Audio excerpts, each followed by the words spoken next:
Good afternoon. I'm sorry. Last couple of weeks, Baruch Hashem, been busy with various family simchas and have not kept up the pace I usually like with these shiurim. Hopefully, we can get back on track. As usual, the Ein Yaakov shir is sponsored in memory of Chana Devora Bas Avram. And if you'd like to sponsor any shiurim, please contact me directly. The last time we had started to see that the Gemara talked about the fact that Chazal had contemplated hiding the book of Koheles because of certain statements found therein that appeared to contradict each other. They decided not to because they saw that the beginning of Koheles was speaking about Torah, and the end of Koheles spoke about Torah, and therefore they surmised that the middle, as contradictory as it may seem, was also Torah.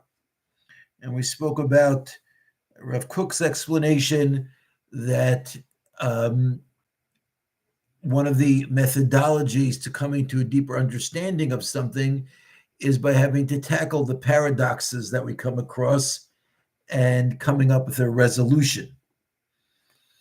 And when the Gemara had said that the end of Koheles is Divrei Torah, it quoted the pasuk of Sof Davar Kol Nishma. The end of the matter is that everything is heard. Es Halakim Yirei, you should fear God. Ves Mitzvos of Shmor, you should heed His mitzvos. Ki zeh Kol Ha'adam, because that is the entirety of man. And the Gemara continues now. Mai Ki zeh Kol Ha'adam. What does it mean that this is the entirety of man? And the Gemara brings several explanations. Amar Rabbi Elazar, Kol ha'olam kulo lo nivra ela b'shvil zeh, that the entire world was only created for those people who are God-fearing, because the entire creation of the world was specifically so to create an arena in which man would have the ability to experience and gain some understanding of God. And if that understanding of God does not lead you to understand the distinction between yourself and God and the gulf between who you are and what God is, then something's missing. And that gulf is what we call to be God-fearing. It doesn't mean fear in terms of fear of punishment, but awe. Rabbi Abba Bar Kana Amar Shokol Zeh Kineged Kol Olam Kulo. Rabbi Abba Bar Kana says that a person who is God-fearing is equal to the entire rest of the world. Shimon ben Azai Omer v'Amri lo Shimon ben Zoma Omer. Either Shimon ben Azai or Shimon ben Zoma said, Lo nivra kol olam kulo ela l'tzavos l'zeh. The entire world was created in order to accompany this one person who is God-fearing. Now the Gemara goes on. Umay dvarav sosrin zeh zeh. What did we mean when we said that Koheles had statements which seem to contradict each other? So the Gemara brings down a number of different statements found in Koheles with regards to happiness. Ksiv, one pasuk says, Tov kas mischok, that anger is better than laughter. Uksiv, one pasuk says, L'schok anat marti muchulol, that laughter is something that I say is praiseworthy. Ksiv, another pasuk says, Vishavachti ani es hasimcha, that I praise joy. Uchsiv, and another pasuk says, Ulasimcha mazu osa. What's this joy? Like, who needs it? So the Gemara is finding a contradiction in terms of what Shlomo Melech said about laughter, and another contradiction about what Shlomo Melech said about simcha, about joy. The Gemara says, Lo kasha. It's not a contradiction. Tov kas mischok, though when the pasuk says that anger is better than laughter, Tov kas shekoes HaKadosh Baruch Hu al tzadikim ba'olam hazeh, mischok shemesachek HaKadosh Baruch Hu al harishayim ba'olam hazeh.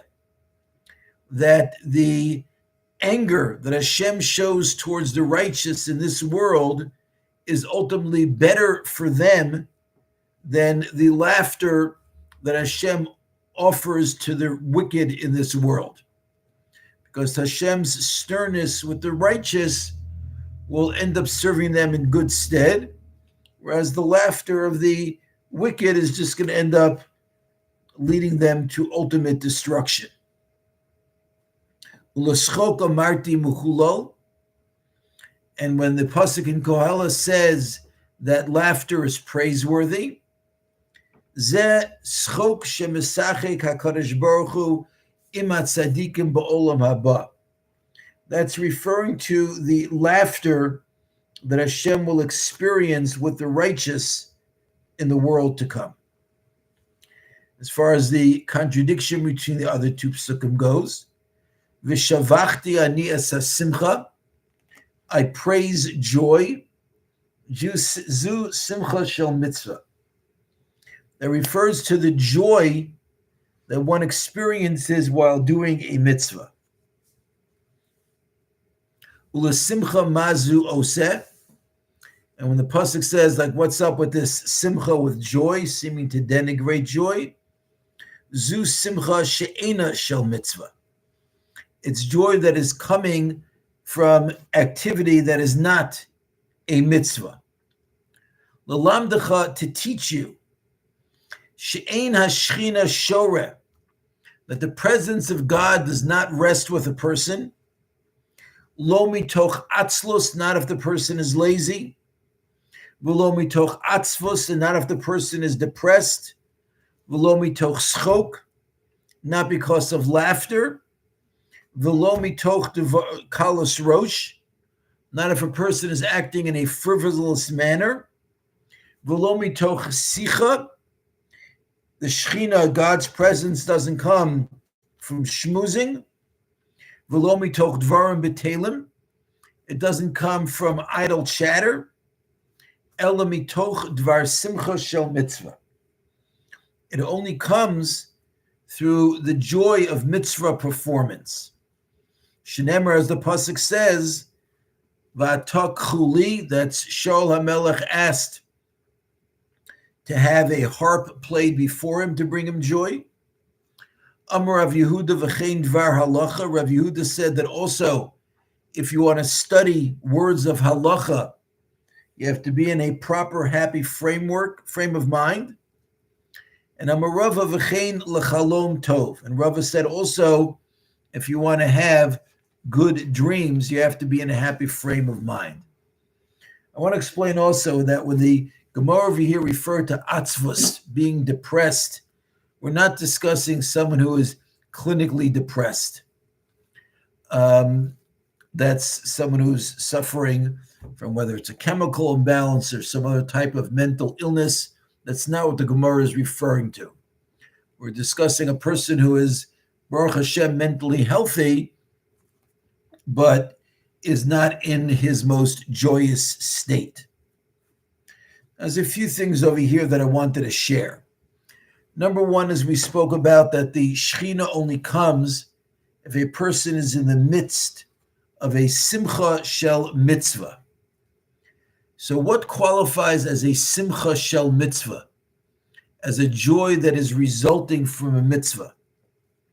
So Rashi says that it's referring to assisting, whether to pay for it, to participate in a wedding. The Rashbam says it's referring to what the Gemara says explicitly of playing music in order to create a joyous atmosphere. The Eitz Yosef says it means that you have joy when you're performing a mitzvah, that you don't do a mitzvah with a down attitude or a negative attitude, but you do a mitzvah from an attitude of joy. Mesilas Yesharim says that the ultimate and epitome of joy is that a person is rejoicing for the fact that he has the opportunity to serve God. That, he says, is the ultimate joy. The Maral says that the simcha of a mitzvah, that's the perfection of one's spiritual life. And it's a higher level of joy than when a person is simply rejoicing over material success or pleasure. And the reason why the joy is necessary for the Shekhinah to come is because the Shekhinah does not come to a place that's diminished or lacking. The Shekhinah is only going to show up to a place that is complete and perfect. So if a person's nefesh is not in a state of simcha, is not in a state of joy, then the person is lacking, and therefore the Shekhinah will not accompany the person. The same thing when it comes to studying a matter of halacha, because you want to learn God's Torah, so you have to be in a state of completion for God's perfect Torah to connect to the person.